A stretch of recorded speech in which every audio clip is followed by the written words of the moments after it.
Assalamualaikum teman-teman good people and also good vibes. Selamat datang di Depcast FN-nya Novi DP. Kali ini kita ketemu lagi, jumpa suara lagi. Kali ini aku mau bahas tentang bisnis, lebih ke bisnis planner sih sebenarnya. Nah, temanya kali ini aku mau bahas tentang how to making a business canvas model. Oke. Sebenarnya banyak banget bisnis model ya, tapi kali ini aku lebih mau membahasnya bagaimana membuat strategi pengembangan melalui bisnis model kanvas. Nah, sebelum kita lanjut ke bisnis model kanvasnya itu sendiri, aku mau agak nge-review teman-teman nih, mungkin udah banyak yang tahu apa sih bisnis model itu. Nah, di sini aku mau ambil salah satu definisi dari pendapat ahli yang aku ambil itu adalah Alexander Osterwalder.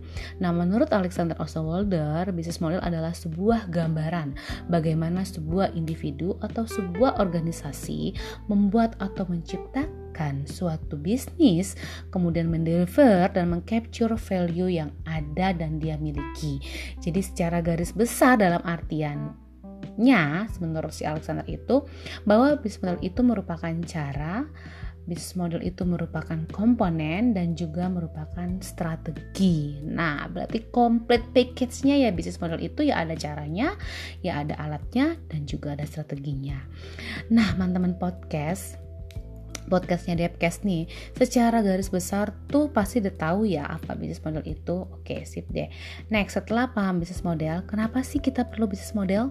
Kenapa sih kita perlu buat bisnis model itu? Oke, dalam setiap usaha yang dibuat oleh organisasi atau individu, kita perlu membangun atau meng-create bisnis model yang akan kita jalankan ke depannya agar bisnis itu akan bisa sustain ke depannya gitu ya. Nah, kenapa sih kita perlu buat itu? Yang pertama, bisnis model itu dipastikan pasti tidak akan membuatmu kehilangan arah. Ya, kenapa kehilangan arah? Ya karena kamu gak punya panduannya gitu ya. Sama nih misalnya kalau kamu lagi cari jodoh, terus gak direspon, terus kamu gak punya pegangan mau kemana, akhirnya kamu gak punya arah, jadi sumeng, kaki mau kemana, gak bisa melangkah. Aduh, tuh, jadi melangkah kemana-mana deh tuh omongannya. Oke, yang pertama aku review lagi. Bisnis model itu kita perlukan supaya kita tidak kehilangan arah. Yang kedua, bisa membantu kita untuk bisa memetakan jenis usaha yang akan kita jalani. Yang ketiga, sebagai acuan dalam melakukan riset dan pengembangan usaha. Dan yang terakhir adalah membantumu dalam merancang suatu bisnis yang akan kamu kembangkan. Jadi ada 4 yang harus kamu tahu kenapa perlu dibangun bisnis model itu. Oke, teman-teman, udah pada tahu kan berarti bisnis model itu apa? Dan kenapa harus dibuat bisnis model itu? Nah, sekarang aku mau lebih dalam lagi nih gitu ya. Apa sih bisnis model kanvas itu? Bagaimana sih bentuknya? Bagaimana sih langkah-langkahnya? Elemennya apa aja yang ada di dalam bisnis model kanvas itu? Oke, lanjut. Setelah itu ada 9 elemen dalam bisnis model kanvas. Yang pertama itu ada customer segment. Yang kedua ada value proposition. Yang ketiga ada channels. Yang keempat ada customer relationship. Yang kelima ada revenue streams. Yang keenam ada key resource. Yang ketujuh ada key activities. Yang kedelapan ada key partnership. Dan yang terakhir elemen yang kesembilan adalah cost structure. Nah, oke, aku mau agak menjelaskan sih sebenarnya ya, biar teman-teman juga tahu nih elemen-elemen tersebut apa sih. Oke, yang pertama customer segments. Kenapa kita perlu tahu customer segment kita? Agar kita tidak salah target market kita gitu ya. Di sana kita bisa mendefinisikan secara spesifik siapa segmen target market usaha kita. Baik demografinya, baik gendernya, apakah ini sudah tepat marketnya yang kita terapkan segmentasinya. Dan yang kedua itu kita harus membuat value proposition-nya. Ya, value yang bisa kamu berikan untuk membantu masalah terhadap pemenuhan keinginan konsumen itu apa? Apakah kamu usahanya dalam bentuk produk ataukah jasa atau keduanya? Ya menjual produk ya juga menjual jasa. Yang ketiga adalah channels ya. Bagaimana caranya kamu bisa mengirim value kamu kepada target market kamu? Bagaimana caranya nih si barang-barang kamu atau jasa kamu tuh bisa ke deliver dengan baik ke customer kamu ya. Kemudian setelah tahu channelnya, apa sih yang perlu kita tahu? Customer relationship ya. Apa sih ini yang sangat penting banget, bagaimana caranya kamu membangun serta menjaga hubungan dengan customer kamu. Nah, ini juga harus paham nih semuanya teman-teman, bahwa sebenarnya aku pengen bahas lebih lanjut nanti nih bagaimana caranya kita tuh membangun trust kepada customer kita gitu ya. Ini nanti akan saya bahas lebih dalam, itu harus ada yang namanya service quality gitu ya. Ini lebih dalam lagi nanti aku akan bahas di salah satu tema ke depannya deh. Oke, itu baru tadi customer relationship. Kemudian ada revenue streams, aliran dana yang masuk. Bagaimana? Kemudian cara memperoleh dana itu dari mana? Dari setiap customer segmennya itu apa yang akan kita peroleh. Nah, pendapatan yang kita tulis itu apakah secara transaksional atau recurring, secara pengulangan. Itu dari revenue streamnya. Kemudian apa lagi yang perlu kita capture? Ada key research-nya, kita butuh SDM, kita butuh sumber daya manusia, kita butuh orang yang capable, kita butuh orang yang right man on the right place. Karena ketika kita sudah dapat yang namanya right man on the right place, berarti human itu adalah investasi buat kita.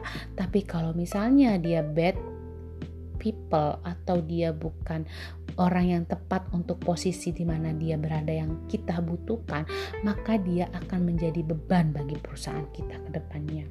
Selain SDM, selain human, apa yang kita butuhkan?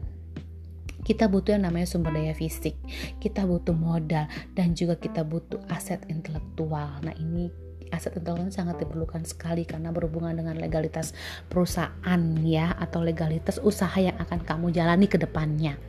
Kemudian setelah riset, apa lagi? Ada key activities.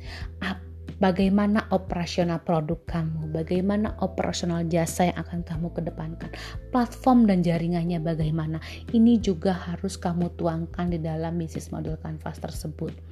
Kemudian setelah key activities, apalagi ada yang namanya key partnerships. Apa sih gunanya kita mempunyai partnership? Yang pertama, kita harus perlu tahu apakah kita memerlukan investor atau kita hanya sendiri saja. Apakah kita butuh kerjasama dengan pihak ketiga ataukah kita butuh mitra? Itu harus kita tentukan dari awal. Kemudian apakah kita membutuhkan orang-orang endorsement nanti ke depannya untuk usaha kita, ataukah memang tidak butuh endorsement? Itu harus kita tuangkan di dalam bisnis model Canvas. Oke, setelah key partnership, apa yang harus kita capture lagi? Ada cost structure. Nah, cost structure ini ada dua. Ada cost driven, adalah penekanan pada biaya, atau value driven, atau mengutamakan keunggulan produk itu sendiri. Oke, karakteristik cost structure itu biasanya ada fixed cost, ada variable cost, ada economic of scale, ada economic of scope.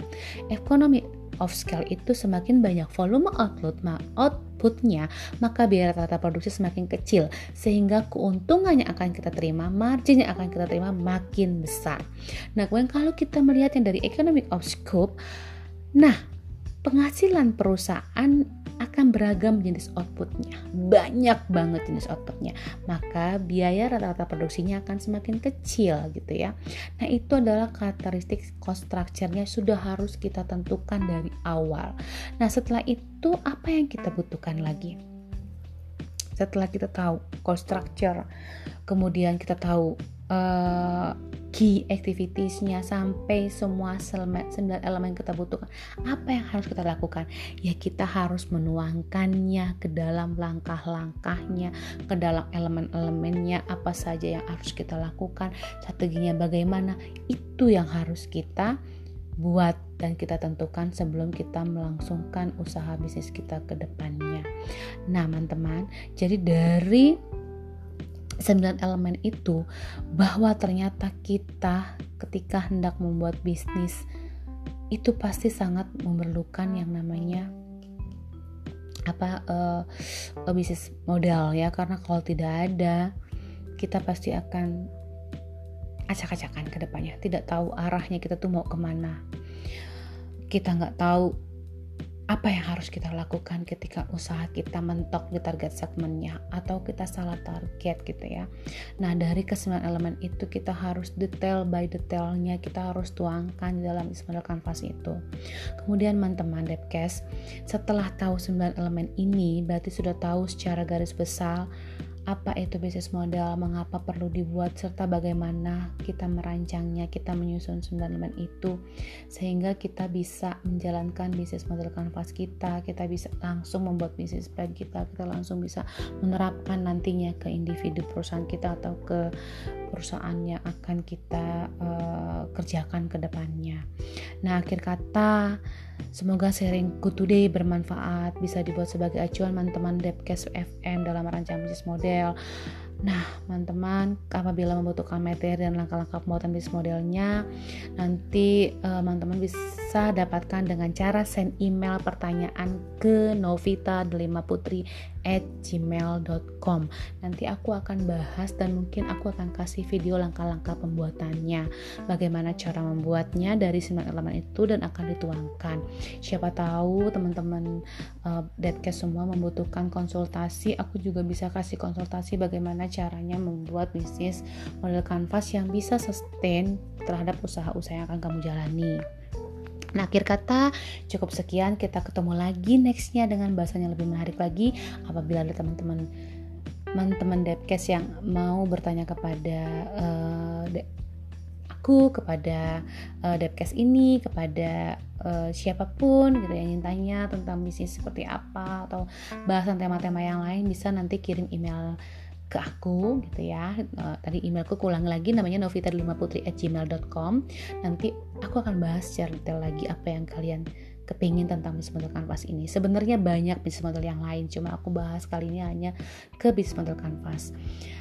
Semoga bermanfaat ke depannya. Akhir kata, assalamualaikum warahmatullahi wabarakatuh.